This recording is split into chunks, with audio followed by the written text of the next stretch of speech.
Good afternoon, everyone.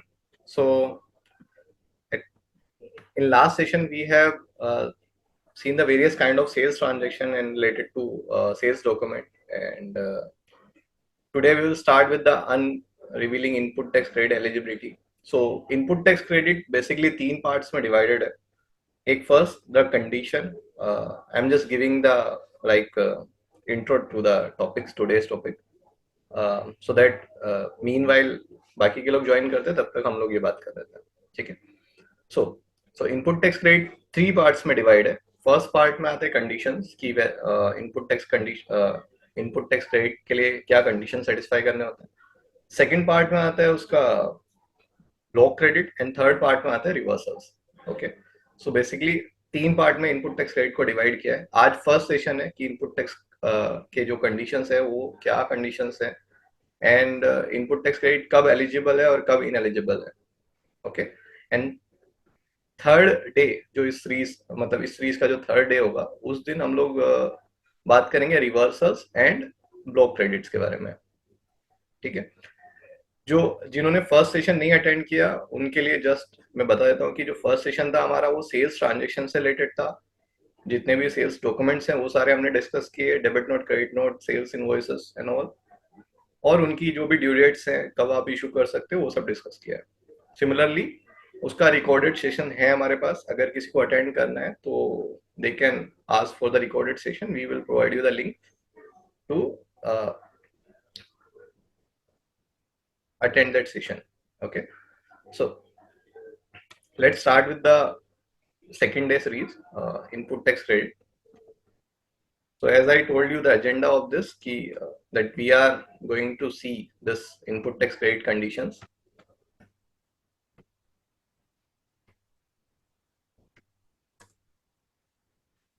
So webinar agenda is understanding the input tax credit, who qualifies for input tax credit, key condition for claiming input tax credit, and due diligence जो आप अपने vendors का कर सकते हो कि weather आपको उनके साथ ट्रांजेक्शन करना है या नहीं वो, and important GST update related to ITC जो रिसेंट अभी अपडेट्स हुए हैं उसके बारे में हम लोग डिस्कस करेंगे. So understanding input tax credit. So हम लोग ये सुनते रहते हैं input tax credit, but input tax credit का मतलब क्या है? मैंने उसको चार पार्ट में डिवाइड किया. Input tax credit means the goods and service tax paid by a taxable person on a purchase of goods and services that are used or will be used for business. So यहाँ पे for example अगर मैं unregistered person हूँ, ठीक है, अगर मैं जाके कोई प्रोडक्ट परचेस करता हूँ तो वो प्रोडक्ट मैं परचेस कर रहा हूँ बट मैं अनरजिस्टर्ड हूँ. ठीक है. अगर मैं वो मेरे फॉर एग्जाम्पल मैं मेरे पर्सनल यूज के लिए एक मोबाइल परचेस करने जाता हूँ तो मैं ये सारे कंडीशन सेटिस्फाई कर रहा हूँ एक्सेप्ट लास्ट वाला condition that I am not going to use for business purpose. ठीक है. तो वो इनपुट टैक्स क्रेडिट नहीं होगा. इनपुट टैक्स क्रेडिट के लिए क्वालिफाई करने के लिए वो जो भी गुड्स या सप्लाईज आप ले रहे हो वो बिजनेस पर्पस के लिए यूज होने चाहिए. So this is about the input tax credit. Detail में हम लोग समझते हैं इसको आगे. Who qualifies for input tax credit. अच्छा, इनपुट टैक्स क्रेडिट का मतलब हमने समझ लिया कि जब भी हम कोई भी प्रोडक्ट परचेस करते हैं from a registered supplier who charge the GST, तो वो जो जीएसटी का अमाउंट है वो हमारे लिए इनपुट टैक्स क्रेडिट है इफ हम लोग वो सप्लाईज बिजनेस के लिए यूज करने वाले हैं तो. ठीक है. तो कौन इनपुट टैक्स क्रेडिट का बेनिफिट ले सकता है? तो इनपुट टैक्स क्रेडिट का बेनिफिट लेने के लिए सबसे पहले आपको जीएसटी में रजिस्टर्ड पर्सन होना चाहिए. अगर आप जीएसटी में रजिस्टर्ड पर्सन नहीं हो तो you will not be able to claim input tax credit. Okay.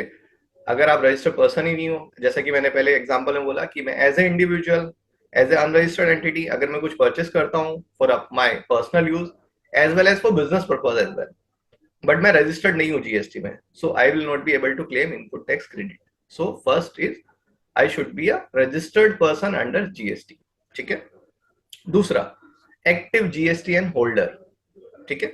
अब सिंपल सी बात है, अगर मैं रजिस्टर्ड होऊंगा तो मेरे पास जीएसटीएन होगा, बट मैंने यहाँ पे टर्म यूज किया है एक्टिव जीएसटीएन. फॉर एग्जांपल आपका जीएसटी नंबर किसी वजह से कैंसिल हो गया है. ठीक है. तो उस पीरियड में अगर आप कोई भी परचेस करते हो, सिंस आपका जीएसटी नंबर एक्टिव नहीं है तो आपके सामने वाला वेंडर आपको B2B वाला इनवॉइस इशू नहीं कर सकता. अच्छा, इसमें कुछ डाउट रहते हैं। फॉर एग्जाम्पल, अगर मेरा बाद में जीएसटी नंबर एक्टिव हो गया तो मेरा वेंडर अपलोड कर सकता है क्या? नहीं, उस पीरियड में आपका नंबर जीएसटी डीएक्टिवेटेड था। आप वो पीरियड में वापस वो इनवॉइस अपलोड भी करोगे तो वो पोर्टल एक्सेप्ट नहीं करेगा। So you should be a active GST holder at the time of in purchasing those goods or services. Okay. दूसरा, इसके बाद तीसरा है business engage in taxable supplies. अगर आप ऐसे बिजनेस में इंगेज हो जहां पे टैक्सेबल सप्लाईज आप देते हो, टैक्सेबल सप्लाईज मतलब आप जो सर्विसेज ले रहे हो उसका यूज करके फिर आगे जो बिजनेस में जो सेल कर रहे हो, सर्विसेज हो सकते हैं या वो गुड्स हो सकते हैं, उस पर आपको जीएसटी चार्ज करना चाहिए। तो उसको बोलेंगे कि business engage in taxable supplies. ठीक है, अगर आप टैक्सेबल बिजनेस के सप्लाईज में इन्वॉल्व हो तो ही आप इनपुट टैक्स रेट का बेनिफिट ले सकते हो। फिर अगर यहाँ पे डाउट आता है कि जो एक्सपोर्ट होता है उस पर तो टैक्स नहीं लगता है, ऐसा नहीं है। अगर आपके पास एलयूटी है तब आप जीरो रेटेड में एक्सपोर्ट कर सकते हो, बाय विद कंडीशन कि आप बाकी के जो एक्सपोर्ट की कंडीशन है वो सेटिस्फाई कर पा रहे हो या नहीं कर रहे हो। ठीक है, तो जो एक्सपोर्ट है वो जीरो रेटेड सप्लाईज होता है, वो एग्जाम टर्नओवर नहीं होता है या नॉन टैक्सेबल सप्लाईज नहीं होता है, तो इसलिए उस केस में भी आप इनपुट टैक्स क्रेडिट का बेनिफिट ले सकते हो। अगर आपका बिजनेस ऐसा है कि वहां पे आप पार्टली टैक्सेबल सप्लाईज देते हो और पार्टली एग्जाम सर्विसेज देते हो या एग्जाम सप्लाईज देते हो, तो भी आप to the extent of taxable supply आप इनपुट टैक्स क्रेडिट अवेल कर सकते हो। ठीक है, and the last is supply used for furtherance of business. For example, आप कोई पर्सनल पर्पज के लिए सप्लाई लेते हो और ये सारी कंडीशन सेटिस्फाई करते हो, लेकिन जो सप्लाई आप ले रहे हो वो पर्सनल पर्पज के लिए है, तो आपको उसका इनपुट टैक्स क्रेडिट नहीं मिलेगा।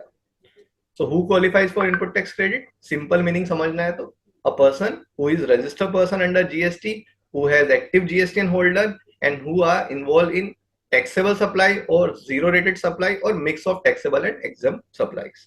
ठीक है, एंड these services is going to be used for furtherance of business. ठीक है, सो हु क्वालिफाई, ये समझ गया कि अगर आप ये सारे कंडीशन सेटिस्फाई कर सको तो ही आप इनपुट टैक्स क्रेडिट ले सकते हो। तो ये तो थे pre condition input tax credit लेने के। जब आप ट्रांजेक्शन में इन्वॉल्व हो जाओगे तो कौन से कंडीशन आपको सेटिस्फाई करने, वो नेक्स्ट स्लाइड में हम लोग देखते हैं।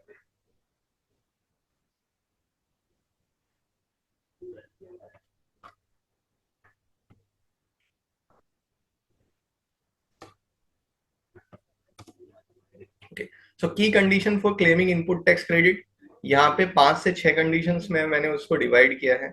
उसमें फर्स्ट कंडीशन है डॉक्यूमेंट्री एविडेंस।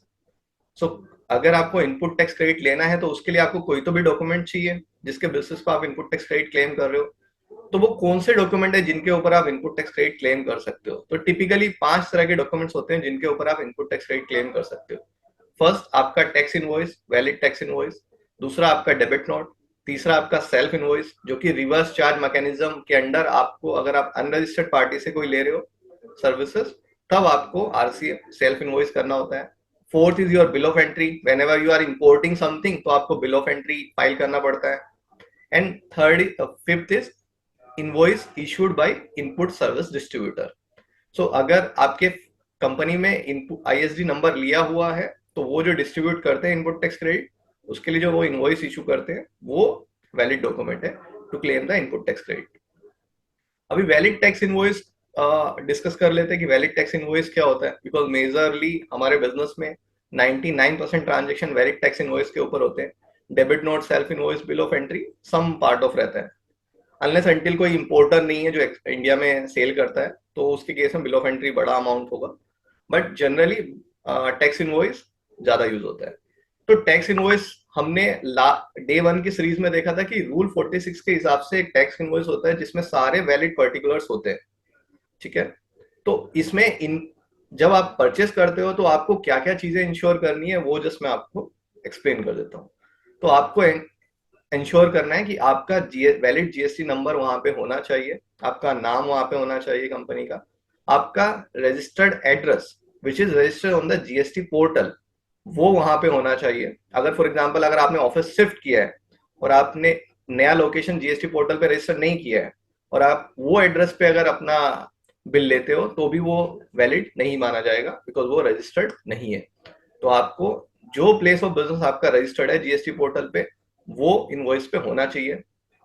टैक्सेबल वैल्यू जो है, जो टैक्स अमाउंट है, सीजीएसटी, एसजीएसटी, आईजीएसटी, वो प्रॉपरली वहां पे दिखना चाहिए, तभी आपके लिए वो वैलिड टैक्स इनवॉइस है। अभी यहाँ पे ई इनवॉइसिंग, अगर आपका जो सप्लायर है उसको ई इनवॉइसिंग अगर कंपलसरी है, तो आपको ई इनवॉइसिंग वाला टैक्स इनवॉइस लेना कंपलसरी है, तभी वो वैलिड इनवॉइस माना जाएगा, अदरवाइज वो वैलिड इनवॉइस नहीं माना जाएगा to claim the input tax credit.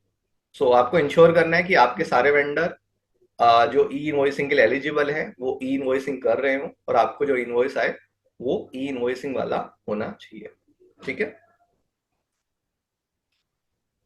Debit note आपको सिमिलर, जैसा टैक्स इनवॉइस है वैसे ही डेबिट नोट होता है, जो हमने डिस्कस किया था सेल्स में, सिमिलर होता है। डेबिट नोट आपको इशू नहीं करना है, जो आपका सप्लायर है वो इशू करेगा अगर कोई सप्लाई आपकी इंक्रीज हुई है तो। ठीक है। Next is self invoice. Self invoice का एक छोटा सा मैं बता देता हूँ। सेल्फ इनवॉइस क्या होता है कि जब भी आप किसी ऐसी कोई सर्विसेज लेते हो जो जीएसटी में under reverse charge mechanism specified services है, और वो सर्विस को देने वाला जो सप्लायर है या वेंडर है वो जीएसटी में रजिस्टर्ड नहीं है, तो उस केस में वो आपकी सप्लाई को अपने जीएसटी रिटर्न में नहीं दिखा सकता, बिकॉज वो जीएसटी में रजिस्टर्ड नहीं है। तो आपको खुद एक सेल्फ इनवॉइस बनाना पड़ेगा, जिसमें लिखना पड़ेगा कि services receive from so and so person, services का डिस्क्रिप्शन देना पड़ेगा, एचएसएन देना पड़ेगा, और उसके ऊपर कितना tax under reverse charge mechanism आपको पे करना है वो मेंशन करना पड़ेगा। ये आपका वैलिड सेल्फ इनवॉइस होगा, और इसी वैलिड सेल्फ इनवॉइस के बेसिस पे आप इनपुट टैक्स क्रेडिट क्लेम कर सकते हो। आप आरसीएम भर देते हो जीएसटी 3B रिटर्न फाइल करते टाइम, बट अगर आपने ये सेल्फ इनवॉइस रेज नहीं किया तो tax authority can raise a question कि आपने के पास वैलिड डॉक्यूमेंट नहीं होने की वजह से we are disallowing input tax credit.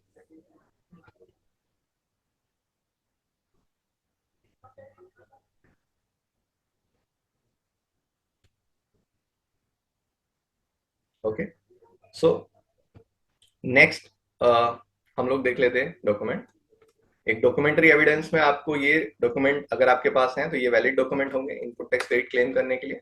हाँ। So next condition is receipt of goods और सर्विसेज।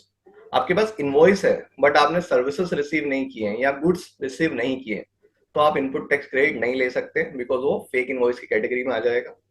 तो आपको वो सर्विसेज एक्चुअली रिसीव होने चाहिए, या वो सर्विसेज या गुड्स जो भी है वो एक्चुअली आपको रिसीव होना चाहिए। और वो कहाँ पे रिसीव होना चाहिए? आपके फैक्ट्री में, यानी कि जो place of business which is registered on the GST portal, वहां पे आपको ये सर्विसेज रिसीव होने चाहिए या फिर गुड्स रिसीव होने चाहिए।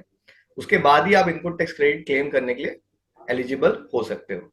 इसमें और एक चीज है कि जब भी आप ट्राई पार्टी ट्रांजेक्शन करते हो, जहां पे आप बोलते हो कि आप किसी फॉर एग्जाम्पल आपने किसी से ए पर्सन से गुड्स परचेस किए और आपको बी को सप्लाई करने के लिए आपने इंस्ट्रक्शन दे दिया, तो उस केस में आप डीम्ड रिसिपेंट हो जाते हो गुड्स के, मतलब डीम्ड टू बी, ऐसा मान लिया गया जीएसटी एक्ट में, you have deemed receive the goods. ठीक है। अगर आपके डायरेक्शन पे वो गुड्स आपका सप्लायर किसी और को सेल कर रहा है, तो उस केस में आप डीम्ड रिसीव्ड माना जाता है। ये प्रोविजन जीएसटी एक्ट में दिया हुआ है। अदरवाइज इसका कोई भी एक्सेप्शन नहीं है। जॉब वर्कर के केस में एक एक्सेप्शन है कि जब भी आप जॉब वर्कर के यहाँ पे गुड्स भेजते हो डायरेक्टली परचेस करके, उस केस में भी आप इनपुट टैक्स क्रेडिट ले सकते हो। अदरवाइज जब तक आप ये गुड्स और सर्विसेज आपके प्लेस ऑफ बिजनेस पे नहीं लोगे, तब तक आपको इनपुट टैक्स क्रेडिट के लिए आप एलिजिबल नहीं होंगे। सेम चीज आपके इनवॉइस से रिफ्लेक्ट होना चाहिए।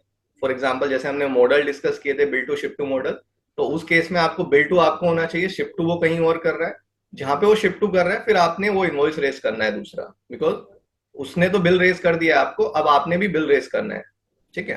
तो उस केस में आप ये रिसीप्ट ऑफ गुड्स डीम्ड मान लिया जाएगा कि आपको रिसीव हुए। ठीक है। तो goods should be receive at your place of business. ठीक है। फिर नेक्स्ट है supplier compliance with GST regulations. तो सप्लायर के कौन से कंप्लायंस है विद जीएसटी रेगुलेशन, वो होने जरूरी है।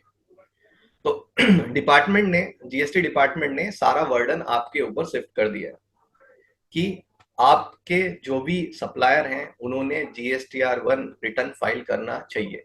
ठीक है, और वो रिटर्न प्रॉपरली फाइल करना चाहिए और उसके बाद उसका टैक्स पे GSTR 3B में करना चाहिए। अगर ये दोनों कंडीशन आपके सप्लायर ने नहीं किए या फुलफिल नहीं किए तो आपको इनपुट टैक्स क्रेडिट अलाउ नहीं किया जाएगा। ठीक है, तो गवर्नमेंट यहाँ पे बोलती है एक्चुअल टैक्स रिसीव्ड या actual tax payment by the supplier, which means कि सप्लायर ने एक्चुअली टैक्स पे करना चाहिए। ठीक है, तो आपने ये इंश्योर भी करना है कि आपका वेंडर GSTR 1 भी फाइल करता है, GSTR 3 भी फाइल करता है, सो दैट अगर आपका वेंडर GSTR 1 फाइल करेगा तो वो आपके GSTR 2B में रिफ्लेक्ट होगा। और 2B और 2A क्या होता है, अगर आपके वेंडर ने टाइम पे रिटर्न फाइल किया तो आपके 2B में भी दिखेगा और 2A में भी दिखेगा सेम मंथ में। अगर आपके वेंडर ने लेट रिटर्न फाइल किया तो आपके 2A में दिखेगा बट नेक्स्ट मंथ के 2B में दिखेगा। इसका मतलब ये है कि आप उस महीने तो क्रेडिट नहीं ले सकते, आपको अगले महीने में क्रेडिट लेना पड़ेगा, बिकॉज इनपुट टैक्स क्रेडिट आप 2B के बेसिस पे लेते हो। ठीक है, तो आपको ये इंश्योर करना है कि आपका वेंडर GSTR 1 फाइल करता हो, 3B फाइल करता हो और वो टाइम पे फाइल करे, सो दैट आपको टाइम पे इनपुट टैक्स क्रेडिट मिल जाए। ठीक है, फाइलिंग ऑफ रिटर्न, अब ये भी आपके ऊपर कंप्लायंस है कि ये इनपुट टैक्स क्रेडिट आपके 2B में भी आ गया, आपके वेंडर ने भी रिटर्न पेमेंट कर दिया, रिटर्न फाइल कर दिया, आपको गुड्स भी रिसीव हो गए, आपके पास वैलिड डॉक्यूमेंट भी है, लेकिन आपने इनपुट टैक्स क्रेडिट क्लेम ही नहीं किया। क्लेम करने के लिए कौन सा रिटर्न है, GSTR 3B। तो आप कब तक क्लेम कर सकते हो input tax credit GSTR 3B में, वो क्लेम करने की डेट है 30 November of the following year, which means कि आप कोई भी रिटर्न फाइल करो, कोई से भी मंथ का GSTR 3B रिटर्न फाइल करो, वो 30 नवंबर के पहले अगर फाइल हो जाता है तो आप वो इनपुट टैक्स क्रेडिट क्लेम कर सकते हो। 30 नवंबर के बाद अगर वो रिटर्न फाइल करते हो आप GSTR 3B और ये इनपुट टैक्स क्रेडिट क्लेम करने की कोशिश करते हो तो आपको as per section 16 sub section 4 वो इनपुट टैक्स क्रेडिट नहीं मिलेगा। तो यहाँ पे कोई रिटर्न नहीं बोला गया है कि आपको ये पर्टिकुलर मंथ के रिटर्न में फाइल करना है, अनलाइक प्रीवियस ऐसा सितंबर मंथ बोला हुआ था। तो यहाँ पे कोई रिटर्न नहीं है, यहाँ पे डेट दे दिया है, कट ऑफ डेट इज 30 नवंबर। आप मार्च का रिटर्न लेट फाइल करो अप टू 30 नवंबर तो भी आपको क्रेडिट मिल जाएगा, आप अक्टूबर के रिटर्न में क्रेडिट क्लेम करो तो भी आपको इनपुट टैक्स क्रेडिट मिल जाएगा। बट अगर आप कोई भी रिटर्न 30 नवंबर के बाद फाइल करते हो और ये इनपुट टैक्स क्रेडिट क्लेम करने की कोशिश करते हो तो आपको ये इनपुट टैक्स क्रेडिट नहीं मिलेगा। सो फाइनेंशियल ईयर 2022 से 23 के लिए last date to claim input tax credit is 30 November, which means कि आपका रिटर्न 30 नवंबर से पहले फाइल हो जाना चाहिए। ठीक है, अच्छा इसमें और एक कंडीशन ये रहता है कि आपने एनुअल रिटर्न अगर पहले फाइल कर दिया तो देखिए एनुअल रिटर्न के लिए डेट है 31 दिसंबर। अगर आप एनुअल रिटर्न बहुत ही प्रोएक्टिवली पहले फाइल कर देते हो 30 नवंबर तो विच मीन्स आप ये इनपुट टैक्स क्रेडिट क्लेम नहीं कर पाओगे, बिकॉज जब आप एनुअल रिटर्न फाइल करते हो तो उसमें लिखते हो कि कितना आपने नेक्स्ट ईयर में इनपुट टैक्स क्रेडिट क्लेम कर लिया, यानी कि which means you have already availed. तो सिंस आपने ये अवेल तो किया नहीं है तो आप वहां पे डिक्लेरेशन नहीं दे पाओगे, वहां पे डिक्लेरेशन नहीं दे पाओगे तो आप ये क्रेडिट फिर अवेल कर भी नहीं पाओगे, बिकॉज ये एक्ट में ऐसा लिखा है कि 30 नवंबर और ड्यू डेट ऑफ मतलब और filing of annual return, date of filing of annual return whichever is earlier. ठीक है, तो अगर आप 30 नवंबर के पहले अगर GSTR 99C फाइल कर देते हो तो भी आपको ये इनपुट टैक्स क्रेडिट नहीं मिलेगा। ठीक है, तो ये तो थी की कंडीशन पहले, और ड्यूरिंग द ट्रांजेक्शन आपको कंडीशन सेटिस्फाई करनी। आपके लिए कुछ पोस्ट कंडीशन भी हैं जो आप सेटिस्फाई नहीं करोगे तो आपको इनपुट टैक्स क्रेडिट जो मिला है वो रिवर्सल करना पड़ सकता है या फिर क्रेडिट नहीं मिलेगा। तो उसमें क्या पोस्ट कंडीशन है कि एक तो आपने वेंडर को 180 डेज के अंदर पेमेंट करना जरूरी है। तो वेंडर को अगर 180 डेज के अंदर पेमेंट नहीं किया तो आपको एक क्लेम किया हुआ इनपुट टैक्स क्रेडिट रिवर्स करना पड़ सकता है।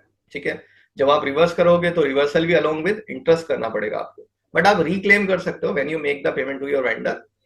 तो ये पोस्ट कंडीशन है to avail the input tax credit, और वो इनपुट टैक्स क्रेडिट आपका एलिजिबल इनपुट टैक्स क्रेडिट रहे उसके लिए आपको वेंडर को पेमेंट करना जरूरी है। नेक्स्ट इज कि जब भी आप ये इनपुट टैक्स क्रेडिट सारे कंडीशन आप सेटिस्फाई कर रहे हो कि बिजनेस पर्पस के लिए भी है, आपके पास इनपुट टैक्स क्रेडिट के लिए वैलिड डॉक्यूमेंट भी है, आपके वेंडर ने भी पेमेंट कर दिया है, उसने रिटर्न भी फाइल कर दिया, आपके 2B में भी रिफ्लेक्ट हो गया, बट एक कंडीशन है जो सेक्शन 17 सब सेक्शन 5 में लिखा हुआ है कि ये अगर इनपुट टैक्स क्रेडिट रहेगा though these are for business purpose, तो भी आपको उसका बेनिफिट नहीं मिलेगा, क्योंकि वो ब्लॉक्ड क्रेडिट है एज पर सेक्शन 17 सबसेक्शन 5। तो आपको वो ब्लॉक्ड क्रेडिट का भी कंडीशन चेक करना पड़ेगा कि वेदर जो इनपुट टैक्स क्रेडिट आपने क्लेम करना है वो 17 सबसेक्शन 5 में तो ब्लॉक नहीं है। ठीक है।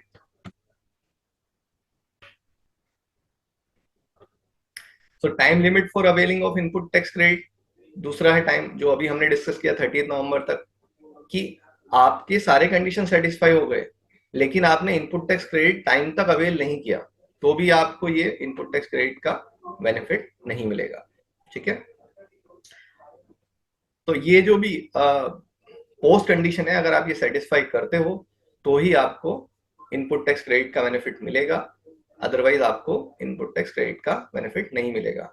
दो हमारी गवर्नमेंट बोलती है कि seamless flow of input tax credit, but वो सीमलेस फ्लो में काफी सारे हर्डल्स हैं जो आपको क्रॉस करने हैं, तब आपको ये इनपुट टैक्स क्रेडिट मिलेगा, आप इसका बेनिफिट ले सकते हो।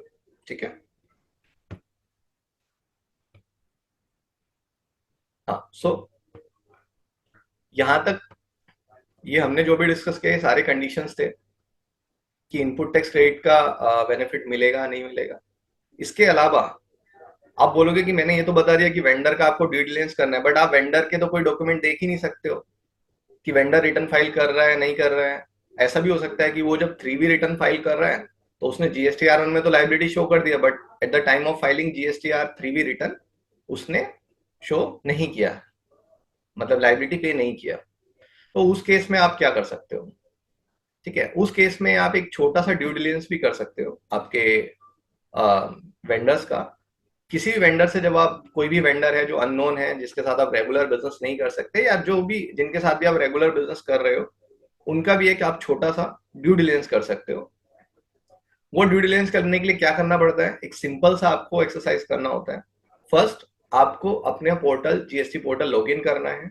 जीएसटी पोर्टल लॉगिन करने के बाद जीएसटी पोर्टल पे टैब्स आते हैं सर्च टैक्स पेयर करके।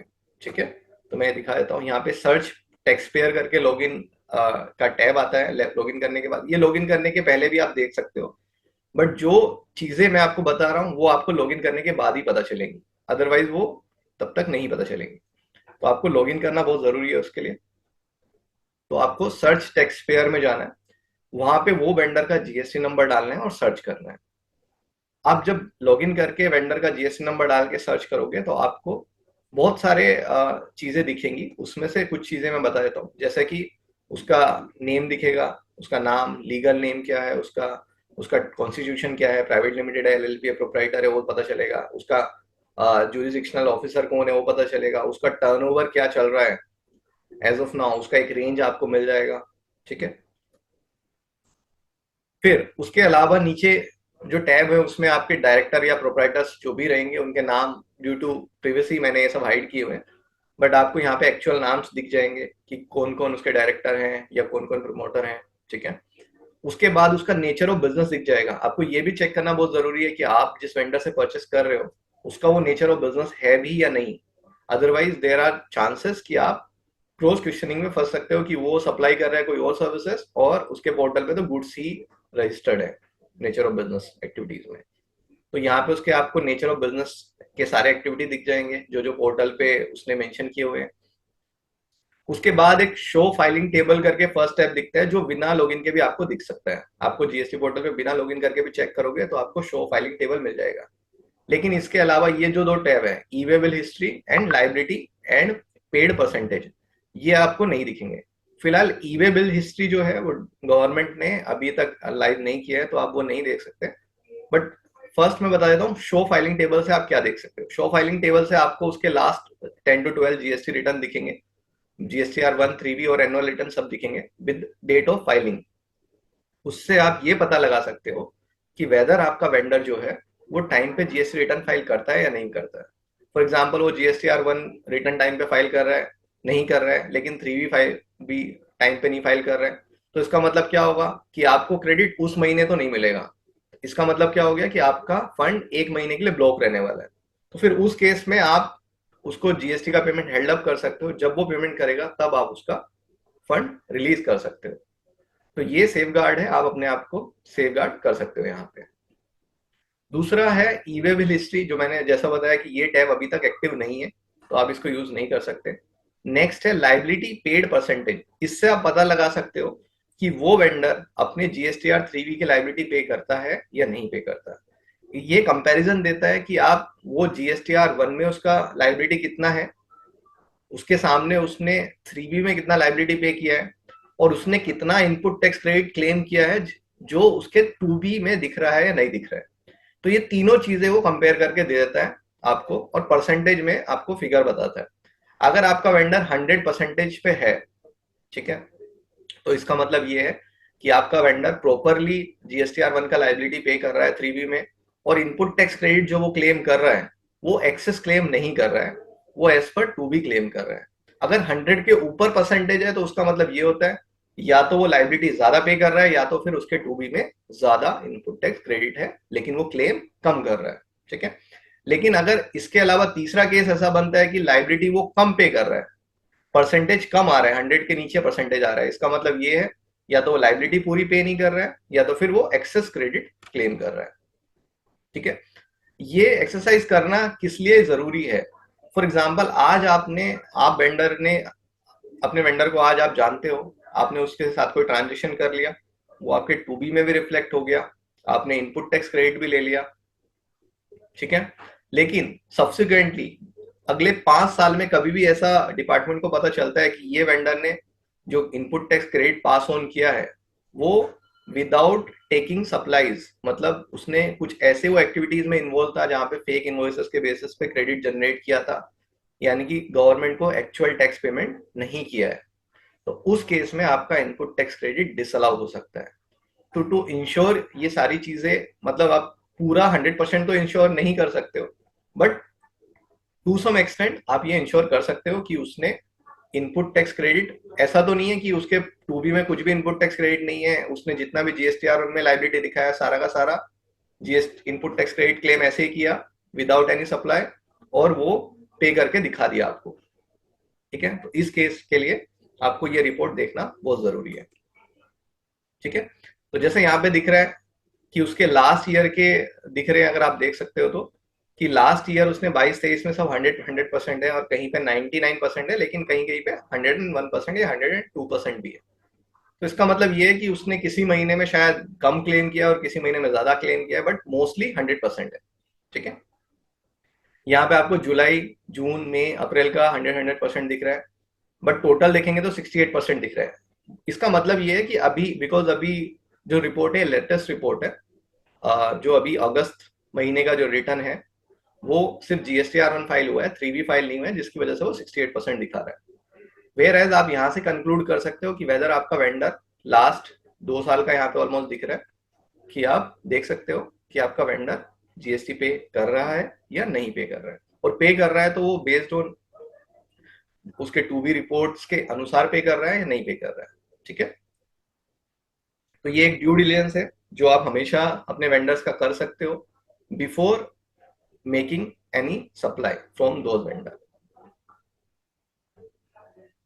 ठीक है। तो ये आज का जो सेशन है वो बहुत जल्दी खत्म हो जाएगा, हम लोग और 10-15 मिनट में उसको वाइंड अप कर देंगे, फिर आपके जो क्वेरीज हैं वो हम सॉल्व कर देंगे।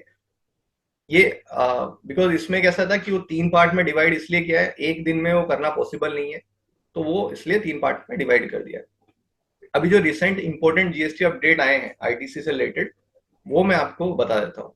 एक रूल 86B है, ये अमेंडमेंट तो बहुत पहले आ गया था, बट ये इफेक्टिव नहीं था जीएसटी पोर्टल पे। इस अमेंडमेंट का मतलब ऐसा है कि इफ आपकी tax liability for a particular month 50 lakh के ऊपर है, फॉर ए पर्टिकुलर मंथ अगर 50 लाख के ऊपर आपका टैक्स लायबिलिटी पे करने के लिए आ रहा है, तो उस मंथ में आपको 99% आईटीसी का क्रेडिट, दो आपके पास sufficient input tax credit available है वो 50 लाख पे करने के लिए, but still you are allowed to take only 99% of input tax credit, which means कि आपको 1% कैश में पे करना पड़ेगा, ठीक है। तो ये जो अमेंडमेंट है ये जीएसटी पोर्टल पे अभी लाइव हो गया है। तो जब भी आपको टैक्स लायबिलिटी 55 लाख के ऊपर आती है और आपके कंसल्टेंट बोलते हैं कि आपको कैश में पे करना पड़ेगा, तो आप सरप्राइज ना हो कि ये क्यों पे करना पड़ेगा, बिकॉज ऑफ दिस रूल। ये रूल के हिसाब से आपको 1% एटलीस्ट कैश में पेमेंट करना पड़ेगा, दो आपके पास सफिशिएंट इनपुट टैक्स क्रेडिट का बैलेंस अवेलेबल है। ठीक है। दूसरा है electronic credit reversal and reclaimed statement. तो ये एक input tax credit reversal and reclaimed statement आ गया है जीएसटी पोर्टल पे। इसका मतलब ऐसा है कि फॉर एग्जांपल आपने वेंडर्स को 180 डेज में पेमेंट नहीं किया। ठीक है। आपने वेंडर को 180 डेज में पेमेंट नहीं किया, तो you are liable to reverse the input tax credit. तो इसमें आप इनपुट टैक्स क्रेडिट रिवर्सल का डिटेल दे सकते हो कि this much input tax credit में आप क्या कर रहे हो, रिवर्सल कर रहे हो। ठीक है। इसके अलावा गवर्नमेंट और एक अमेंडमेंट लेके आई है।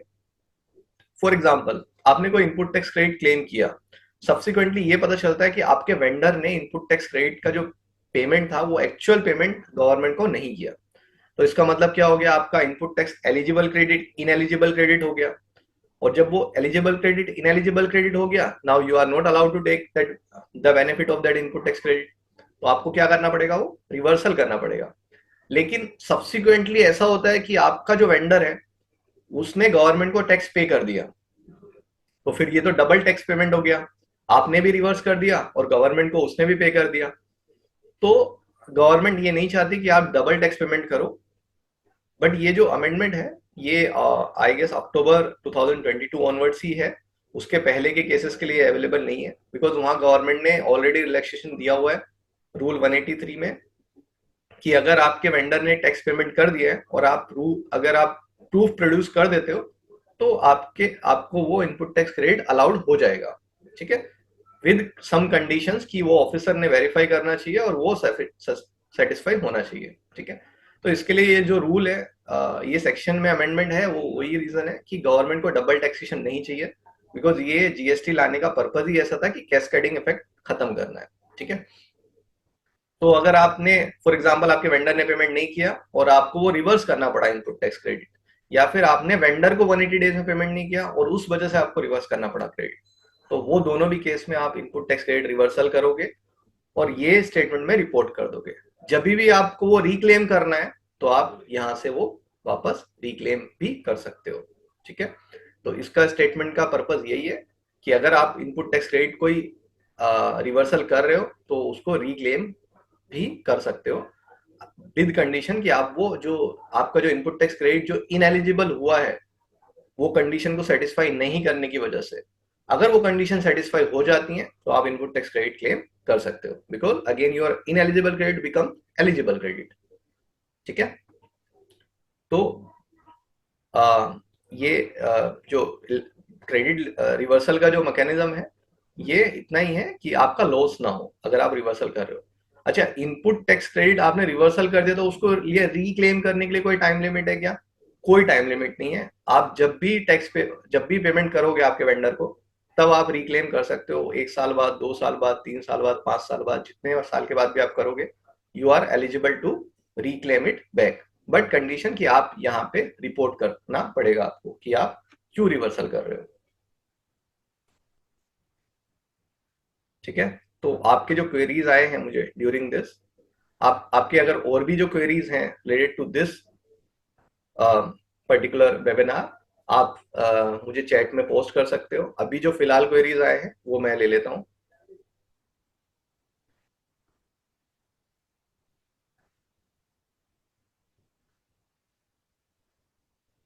हाँ, सो मीनिंग ऑफ एलयूटी, एलयूटी मतलब होता है लेटर ऑफ अंडरटेकिंग।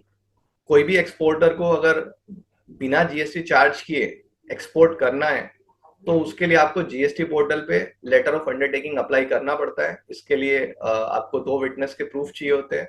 ये कंप्लीट ऑनलाइन प्रोसेस है। आप जीएसटी पोर्टल पे एलयूटी अप्लाई कर सकते हो और उसके बाद आपको एक्सपोर्ट बिल जब आप बनाते हो तो आपको उसमें रेफरेंस देना पड़ता है कि दैट यू आर सप्लाइंग या this supplies mean for export और SEZ supply without paying IGST tax under LUT board. ठीक है। तो एलयूटी का मतलब लेटर ऑफ अंडरटेकिंग होता है। This is requisite before making any export supplies without charging IGST.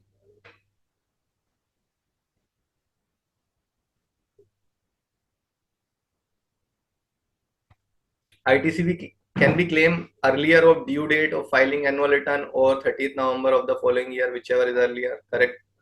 आपको देखना पड़ेगा कि वो बिफोर 30th नवंबर और आपका एनुअल रिटर्न तब तक फाइल ना हुआ हो. इंटरेस्ट रेट जो है ये फाइनेंस एक्ट 2022 में मेंशन है सेक्शन के अंडर कि अभी interest rate is 18% instead of 24%, but department अभी भी शायद 24% चार्ज कर रहा है. तो आप फाइनेंस एक्ट 2022 का रेफरेंस दे सकते हो and ask them to charge 18%.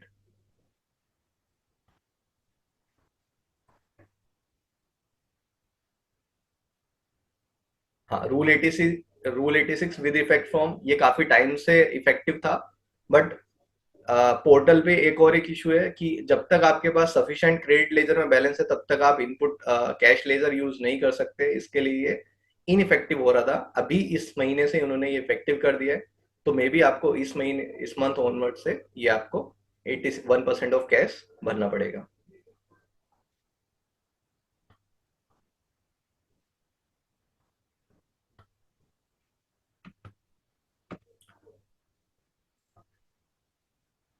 So I'm waiting for your queries. You can post your queries here or can send me directly through private chat.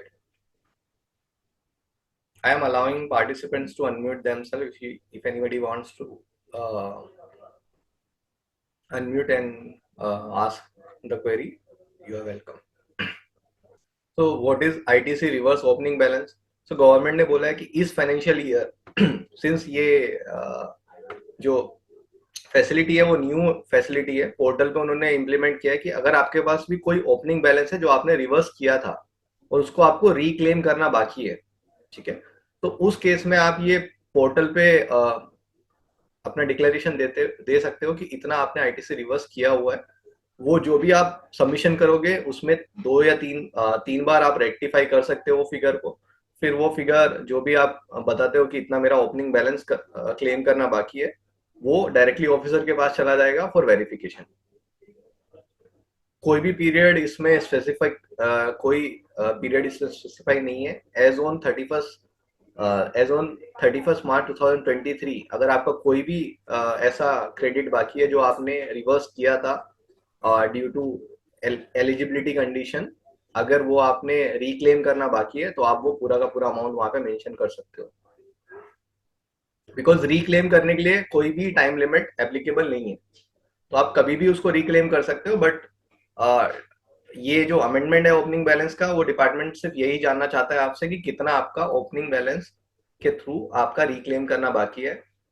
इसका सीधा सीधा सा कनेक्शन जो गवर्नमेंट का है वो इससे है कि फॉर एग्जांपल अगर इन फ्यूचर आप रिक्लेम करते हो तो at least they should be aware कि आपने ये कब रिवर्स किया था. एंड इसका दूसरा और एक रीजन ये हो सकता है कि जब भी आप इनपुट टैक्स क्रेडिट एक्स्ट्रा लोगे इन कंपैरिजन जीएसटीआर 2B, तो आपको डिपार्टमेंट से नोटिस आ जाएगा, उसमें आपको क्लैरिफिकेशन देना है. अनदर रीजन इज सिमिलरली जैसा जीएसटीआर 1 3B के केस में हुआ है, अगर आपका कोई भी डिफरेंस रहता है जीएसटीआर 1 3B में तो भी आपको DRC 01B इशू हो जाएगा.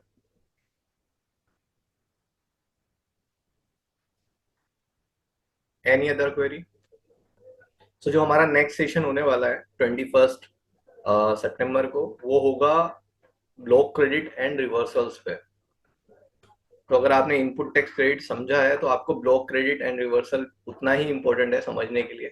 बिकॉज एज एन अकाउंट मतलब ये जो सीरीज है ये डेडिकेटेड है अकाउंटेंट्स के लिए, बिकॉज उनके डे टू डे ट्रांजेक्शन में ये सारी चीजें बहुत इंपॉर्टेंट है. आपका कंसल्टेंट या आपका जो भी टैक्स कंसल्टेंट रहेगा वो ये सारी चीजें इंश्योर एक दिन पे करना पॉसिबल नहीं होता है.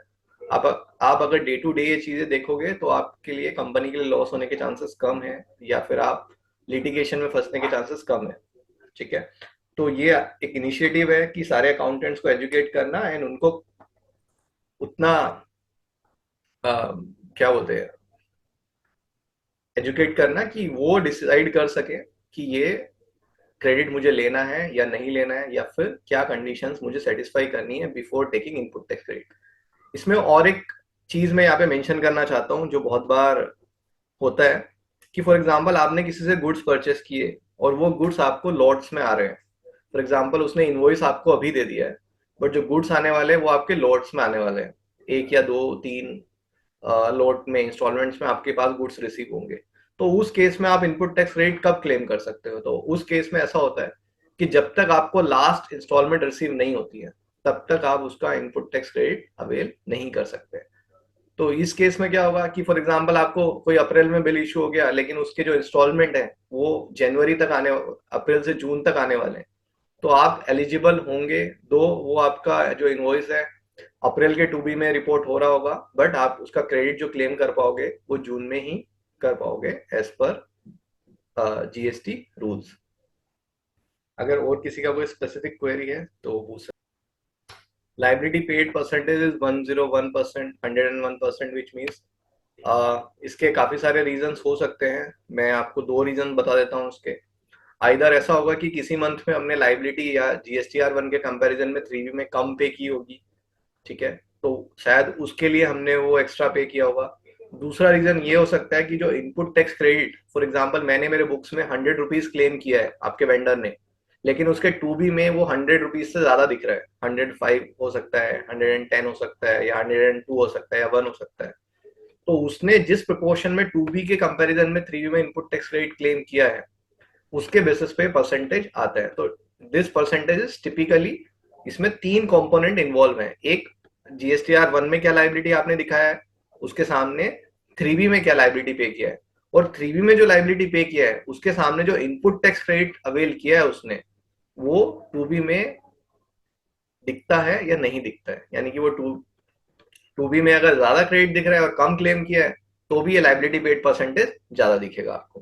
तो it is good if your vendor have more than 100%। Any other question? Otherwise we will wind up.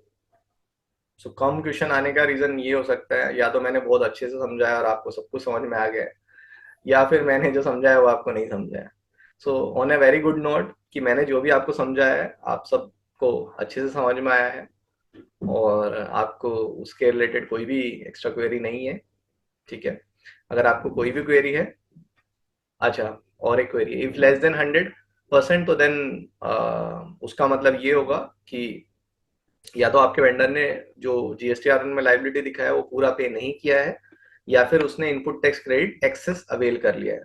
तो उस केस में आपको ये चेक करना पड़ेगा कि जैसा कि अभी मैंने एक केस बताया कि जहाँ पे गुड्स का जो बिल था वो अप्रैल का था, लेकिन उसको रिसिप्ट जून में हुआ है, तो उसने क्रेडिट जून में क्लेम किया होगा, बट जून के मंथ में वो 2B में रिपोर्ट में तो नहीं दिखेगा।